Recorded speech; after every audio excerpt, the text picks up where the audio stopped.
Today at 6, the anniversary of the first UK-wide lockdown, the year of the coronavirus. Across the nations, a minute's silence, a moment to remember those who did not survive the onslaught of COVID-19. The empty trains, the classrooms shut down, 12 months that changed the way we live and work. For month after month, our collective fight against coronavirus was like fighting in the dark against a callous and invisible enemy, until science helped us to turn the lights on and to gain the upper hand. We'll be looking at the lessons learned and what they say about the way forward. Also tonight, the holiday expense you can do without. Plans for a £5,000 fine for anyone travelling abroad from England. Scotland's First Minister survives a vote of no confidence. It comes after a parliamentary committee said she had misled them. They put us in jail. They knew it was wrong. They knew it was wrong from the day one.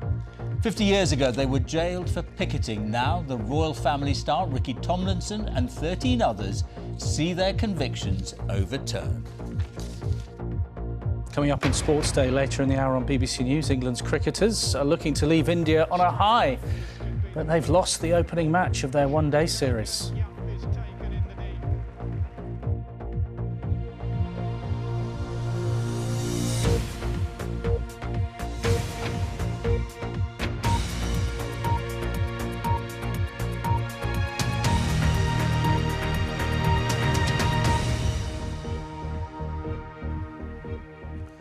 Good evening and welcome to the BBC's News at 6. Across the nations, people have been observing a minute's silence, a moment to reflect on this past year of the coronavirus. This time, last March, the UK went into its first full lockdown. Since then, more than 126,000 people have died and their families left grieving. The Queen has paid tribute to the service of those who have supported us all over the last year.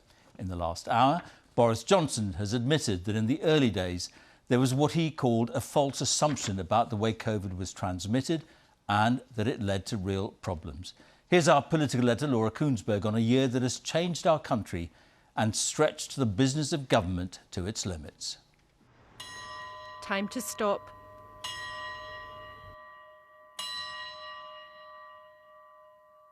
To remember that harsh first spring. Time to reflect. To contemplate that strange summer. Time to pay tribute to lives lost as autumn turned. Time to mourn those absent now. The slow passing of the seasons, our year-long journey through danger. Now, the disease still among us, a second spring. Remembrance in the cabinet room where so many of the decisions were taken too. Then the trio, still at the lecterns. When I asked you to go into lockdown exactly a year ago, it seemed incredible that in the 21st century, this was the only way to fight a new respiratory disease. This was unlike any other struggle in my lifetime, in that our entire population has been engaged. And it's thanks to all of you, therefore, that we can continue on our roadmap to freedom. So much of our routine disappeared indoors. The outside world became a still life we observed. And for more than 100,000 families, it won't be the same again. Well, thank you everyone for coming. I know I haven't been all the way round yet. But When Dean fell ill last March, he and his close family suspected it might be this new strange disease. He had diabetes, but on the 18th of March, he had a sore throat. He was taken to hospital on the 30th of March. His sons weren't worried too much. I'm Oliver and I'm 12 years old. And I'm William and I'm 15 years old. But on the 3rd of April, their dad passed away. He was about to turn 52. I can't remember the last time I saw him because when he was ill, he was laying on the couch and I was up in my room playing games as normal. He walked out the door and we just thought, oh, we'll be back in a couple of days. We didn't know he was going into a coma or whatever. We just thought, oh, we'll be back in a couple of days, and obviously So that was the last time we ever saw him, when he was being wheeled out. As much as sometimes people say that it heals with time, I'm just not sure that's true at the moment.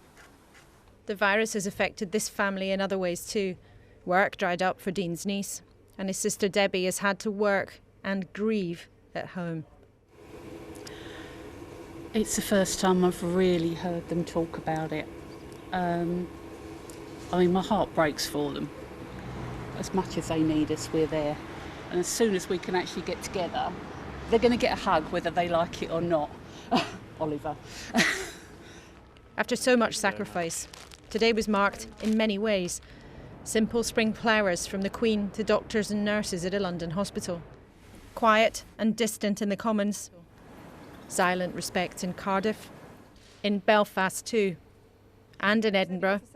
I know I will never be able to adequately express the depths of my gratitude for all the sacrifices that have been made by so many. But opposition leaders also wonder about government regrets. We owe both the NHS staff and those on the front line and all the families of those that have died to learn the lessons of the last 12 months, to have an inquiry and to learn what went wrong to make sure that we never repeat that. But in number 10, any reflection yet? If there's one thing you wish you'd done differently in the last year, what would it be?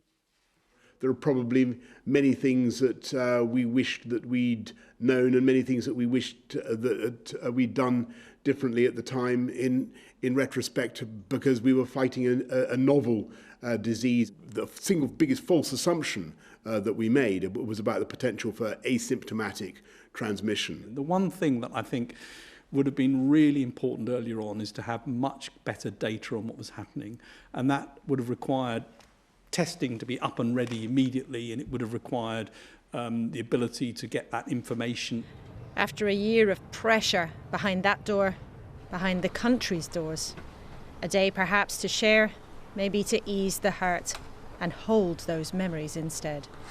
Laura Kunzberg, BBC News, Westminster. Despite the lockdowns and other COVID restrictions, the UK has seen one of the highest death tolls in the world. This morning, there was more encouraging news from the Office for National Statistics.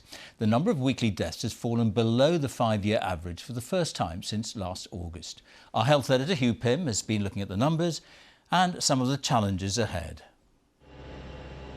The shadow of COVID lingers in every community, the lives lost and livelihoods threatened.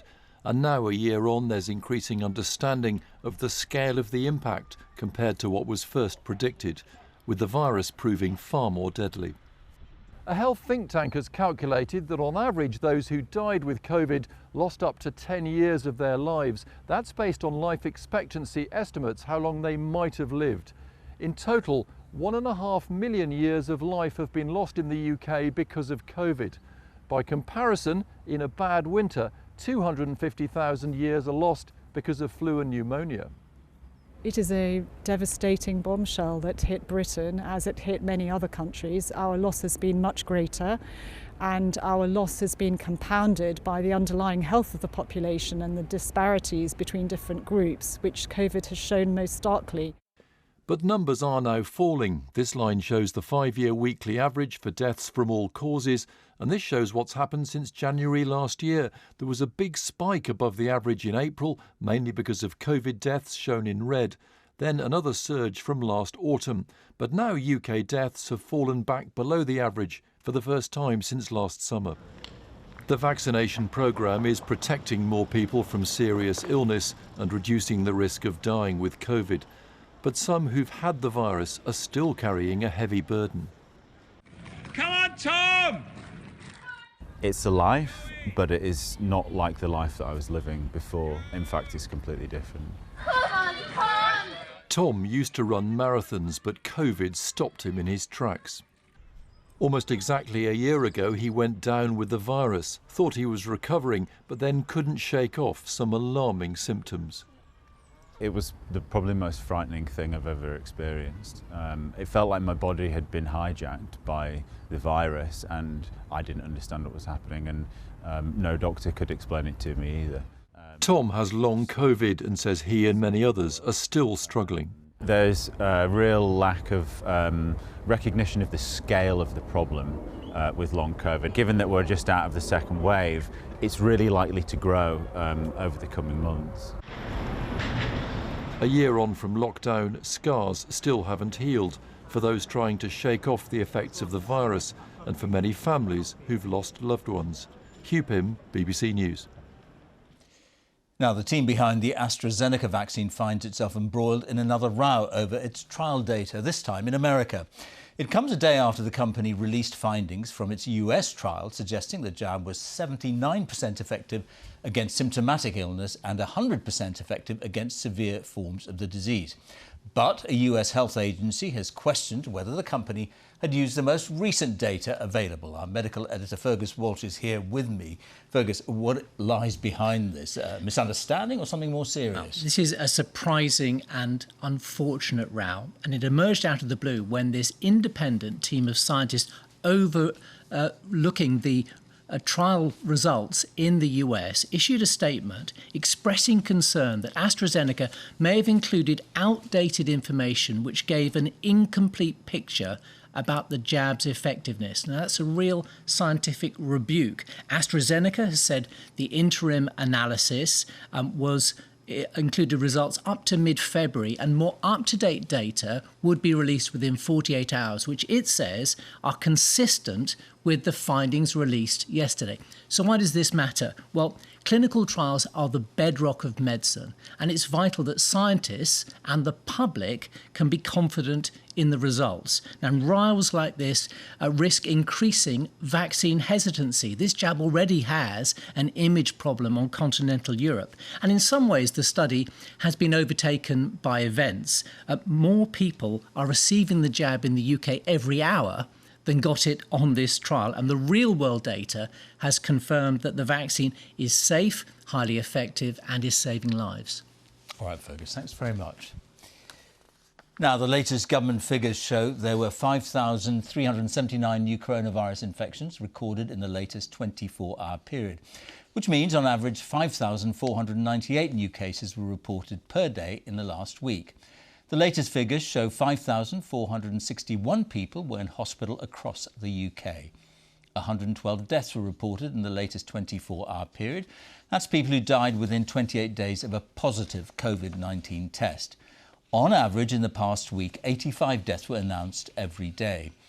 The total number is now more than 126,000. As for vaccinations, more than 329,000 people have had their first dose of a COVID vaccine in the latest 24-hour period, bringing the total to over 28 million people, more than half of the adult population.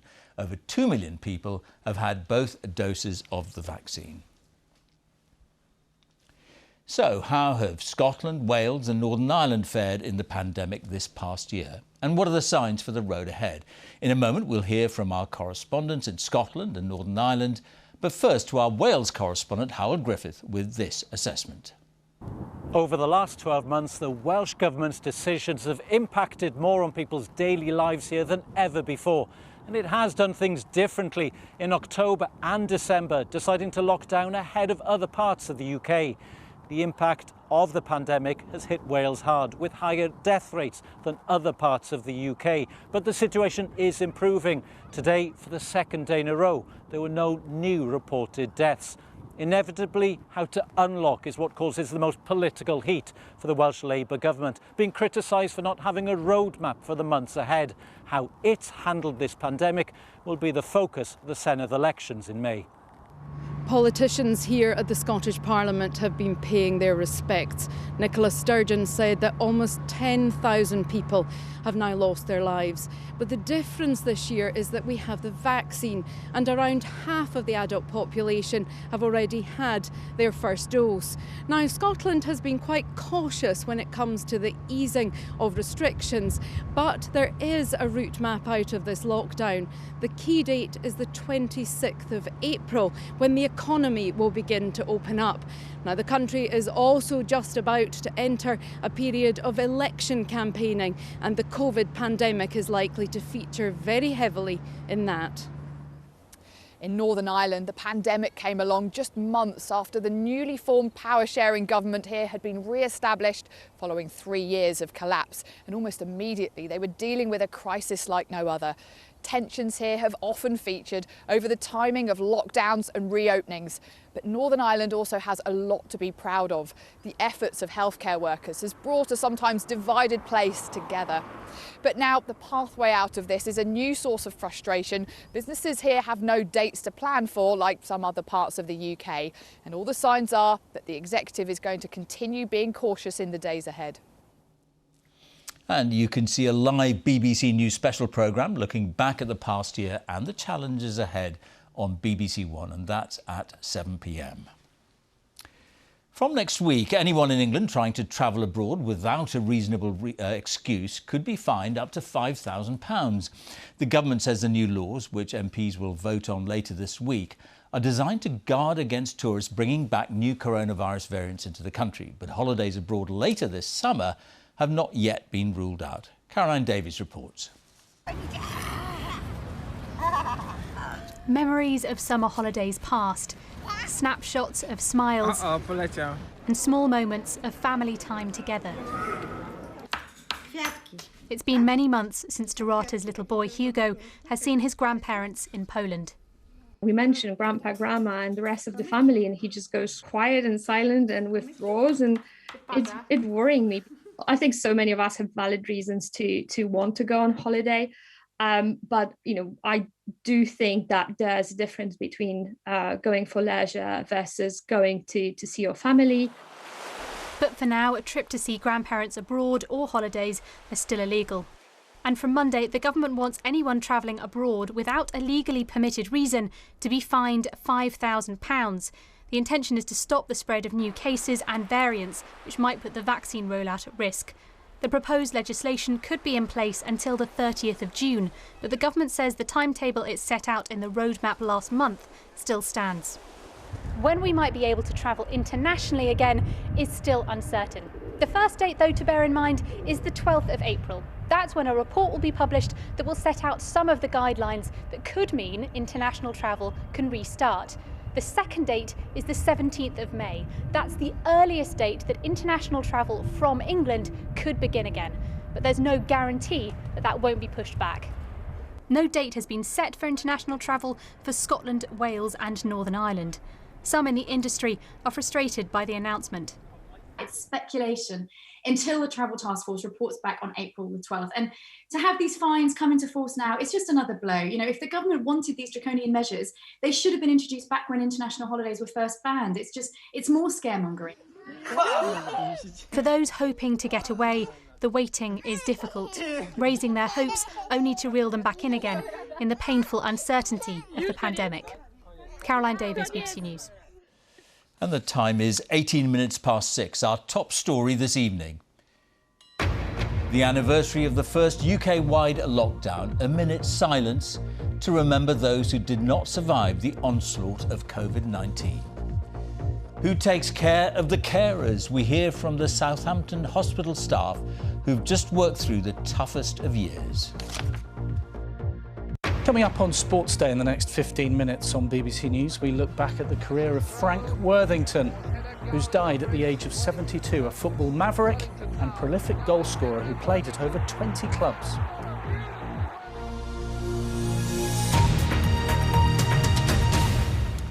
Scotland's First Minister Nicola Sturgeon has won a vote of no confidence in the Holyrood Parliament with a convincing majority. It follows the publication of a report this morning which accused her of misleading a parliamentary committee looking into her handling of sexual harassment allegations made against her predecessor, Alex Salmond. Yesterday, a separate independent inquiry cleared Ms Sturgeon of breaking the ministerial code. Our Scotland editor, Sarah Smith, has this report. Cleared by an independent inquiry yesterday, today Nicola Sturgeon has been found to have misled a Holyrood committee and faced a vote of no confidence. No First Minister who truly wanted to live up to the ideals of this Parliament should feel able to continue in post after having been judged guilty of misleading it. How can Parliament have confidence in the words of a First Minister whose words have been found to be false? If you think you can bully me out of office, you are mistaken and you misjudge me. If you want to remove me as First Minister, do it in an election. She comfortably won the vote, but the report from this Holyrood committee may be an ongoing problem. The report finds that the two women who made complaints against Alex Salmond were badly failed by the seriously flawed way the Scottish Government investigated their claims. But the MSPs on the committee couldn't agree on Nicola Sturgeon's role. They split along party political lines, with the SNP members voting against the parts of the report that criticised the First Minister. That I'll tell the truth, the whole truth, and nothing but the truth. Nicola Sturgeon and Alex Salmond gave conflicting evidence to the committee. She firmly denies his claim that she offered to intervene in the harassment investigation. The report says her evidence is an inaccurate account of what happened and that she has misled the committee. It also says it was inappropriate for her to continue meeting Mr Salmond during the investigation, and that it's hard to believe Nicola Sturgeon didn't know of concerns about inappropriate behaviour on the part of Alex Salmond prior to November 2017. It's a shame that a committee report of this nature has become tainted by very obvious political bias along party lines in some conclusions. But actually, where there are reflections, and the government has always said, we made mistakes when it comes to the implementation of the procedure, looking at complaints into Alex Salmond. To suggest that the committee is partisan when you had united an independent, a Labour member, a Conservative member, a Liberal Democrat, I think the truth is that the members of the SNP were never going to be criticising a First Minister from their own party, whatever evidence we took. Nicola Sturgeon will remain as First Minister for another 6 weeks at least. On May the 6th, it's up to the voters to decide if she should remain in office. With an election so close, it's unlikely this row is over yet. Sarah Smith, BBC News, Edinburgh. Let's take a look at some of today's other news. The unemployment rate stayed broadly stable at 5% between November and January, according to official figures. Despite the latest lockdown, the data also shows that younger workers under 25 have been worst affected by job losses since last February, with hospitality and retail hit the hardest. The United Nations says 400 people are missing after a huge fire in a refugee camp in Bangladesh. At least 15 people are known to have died in the Cox's Bazar settlement, where nearly 1 million Rohingya Muslims from Myanmar have been staying. It's thought more than 45,000 have now been made homeless. And tributes have been paid to the former England striker Frank Worthington, who has died at the age of 72 after a long illness. During his career, Worthington made more than 200 appearances for Leicester City. A group of trade unionists convicted for picketing nearly 50 years ago has won a bid to clear their names at the Court of Appeal. The group, known as the Shrewsbury 24, included the actor Ricky Tomlinson. They were arrested while picketing during the 1972 National Builders' Strike and charged with unlawful assembly and conspiracy. Dominic Casciani picks up the story. A time of industrial strife, but also a moment of injustice, now only recognised half a century on. This was the 1972 National Builders' Strike that changed health and safety throughout the industry. Ricky Tomlinson, then known as Eric, was a plasterer and strike leader. He was among 24 men prosecuted for intimidating workers to down tools in Shrewsbury. 4 were jailed. And when they left prison, they began a campaign to clear their names that's lasted until today. Last month, lawyers for 14 of the men told the Court of Appeal the prosecutions had been part of a government plot to break the unions. Today, judges quashed all the historical convictions.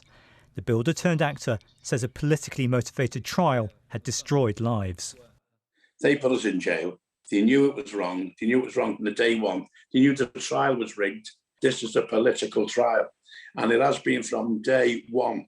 The government were involved. Ted Heath was involved. All sorts of, and we've got documents to prove this, by the way. The Court of Appeal didn't rule on the men's allegations that they were set up by a shadowy state conspiracy, but it did say their convictions were unsafe for one simple reason. Police had destroyed critical witness statements that could have exonerated each and every one of them. And this is the smoking gun. A document discovered in the National Archives proved witness statements had disappeared. Eyewitness accounts of what really happened on the picket lines were never shown to the trials. The juries never knew the full facts. Then anyway, where were you during the strike? Picketing. Picketing? Picketing your bloody nose, you mean? Blacklisted from building sites, Tomlinson turned to acting, from playing a trade unionist in Brookside through to the royal family. I'm off to the carsey. Others were less lucky. Many never worked again. 6 died, including Des Warren. The families continued the appeals in their names, today finding justice at last. Dominic Kashani, BBC News. Now, while the NHS has been fighting the pandemic, its staff have also been living under the same restrictions as the rest of us. They've had to give their all at work and then try to keep family life going at home. 4 staff from University Hospital Southampton have been talking about the impact the last 12 months has had on them, professionally and personally. There were some days when you had to verify death after death, and it was really hard to detach from it. I have had a lot of mum guilt and a lot of professional guilt. The doctors told my family that I have only 40% chances of survival. COVID has taught me to be more supportive with each other and kindness, kindness, kindness.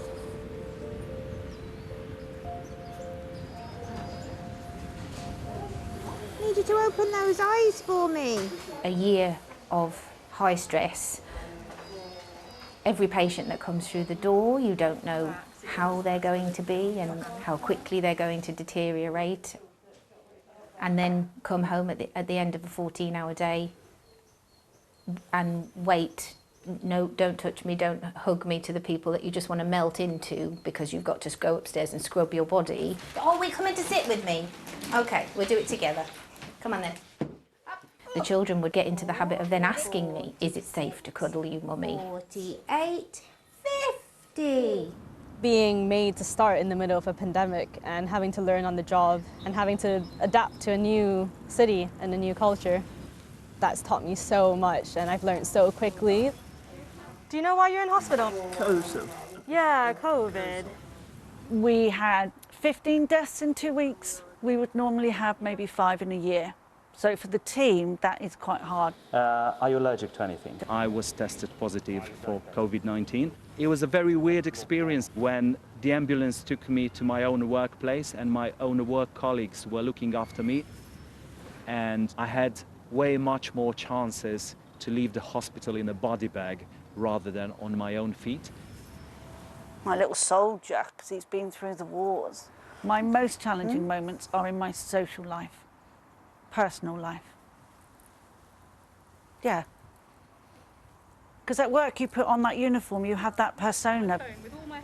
And the fact that I've got links with the COVID patients, I've kept away from everybody. My husband's had to sit and just hold me while I cry and worry. And I don't normally do that. I normally just come home and I come home to my babies and we live our life to the full. I live alone, so it's still just me thinking about work. It's difficult not having the support of my family members, but it's quite hard to detach and get on with my life just at home before you go back to work and do the same thing again. I've decided to stand up from the wheelchair and to salute them as a sign of gratitude towards everything that they have done for me and my family. Go. I took proper time to chat with as many people as possible. I have started to show when I'm not okay. I don't think I've had any choice but to stand up and say, I haven't been okay. We all need to look for support, and if you can't get it face to face with your family, you need to look at other areas. I try to speak to someone, tell them how I'm feeling, do a workout, try to do some mindfulness. What I'm looking forward to most is developing a social life. Oh. I think for every mum, dad, human being, we need to start getting back to normality. I'm looking forward to going to see my family and having a cup of tea with my mum out of my special mug. We are not dreaming of sandy beaches. We just really want to see our family and our parents. I can't wait to hug. Can't wait to hug my family. The thoughts there of 4 members of staff from University Hospital Southampton on the impact the pandemic has had on their lives. Time now for a look at the weather with Louise Lear. Hello, Louise. Hi there, George. Hello, everybody. We started like this today and we were expecting, actually, the cloud to linger all day, but it didn't. Mother Nature kept us on our toes a little bit. In fact, I'm quite glad it did because look at this. Many of us seeing lovely spells of sunshine. So if we take a look at the satellite picture, you can see, actually, you can pretty much draw a line from Lincolnshire all the way down to the Bristol Channel, anywhere south and east of that. Beautiful afternoon developed. Further north and west, though, while the rain has arrived and the winds are strengthening as well, it's pushing that rain really through at quite a pace. So I just want to jump forward to tomorrow morning because that weather front, well, that's going to be pretty much down where we've had the sunshine today through Lincolnshire down towards the Bristol Channel. So here it's likely to stay cloudy tomorrow with a little bit of patchy rain. Behind it, some sunshine coming through. And then into the afternoon, we'll see more widespread showers developing across Western Scotland and Northern Ireland. Highs of 8 to 11 in the north, but we could see 13, maybe 14 where the sunshine comes through. Thursday will be a case of sunny spells and scattered showers, most of those out to the west. And again, still pleasantly mild, but it's all changed once again as we move towards Friday. Now, we've been telling you this for the last couple of days.